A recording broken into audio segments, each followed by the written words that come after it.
या बंधुत्वाच्या सुरुवातीलाच महत्त्वाची बातमी म्हणजे काँग्रेसनं राज्याच्या पहिल्या उपमुख्यमंत्री आणि राष्ट्रवादी काँग्रेसच्या अध्यक्षा सुनेत्रा पवार यांना गुंगी गुडिया म्हटलंय आणि त्यावरून मोठा वाद सुरू झालाय। त्यात आता ठाकरे सेनेचे खासदार संजय राऊतांनी सुनेत्रा पवारांवर होत असलेल्या टीकेचं कारण सांगितल्यानंतर अजित पवारांच्या राष्ट्रवादीकडून सुनील तटकरेंनी त्यांना चांगलंच खडसावलंय। महिलांच्या बाबतीतली भाषा गुंगी गुडिया ही काय अनपार्लमेंटरी शब्द नाही। गुंगी गुडिया हा अनपार्लमेंटरी शब्द आहे का? नाही, हा नेहमीचा वाक्प्रचार आहे।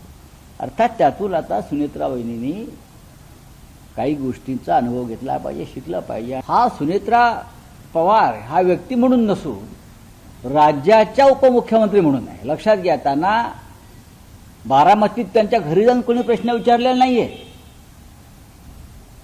त्या राज्याच्या घटनात्मक पदावर आहे, त्यांनी शपथ घेतलेली आहे। बीडवर त्यांचं अधिपत्य आहे, त्यांच्या पक्षाचं। एक तर संजय राऊत साहेबांना माहीत नाही, कारण वहिनी प्रभावीपणाने प्रशासनामध्ये काम करतात, संघटनेमध्ये काम करतात, त्या त्यांचे विचार स्पष्टपणाने जाहीर सभांच्या मध्ये शासकीय कार्यक्रमामध्ये मांडत असतात। अनेक वेळेला पत्रकारांशी सुद्धा त्यांचा संवाद त्या ठिकाणी होत असतोच। त्याच्यामुळे आता संजय राऊतांच्या अशा कुठल्या फुकटच्या सल्ल्याची आम्हाला आवश्यकता नाही।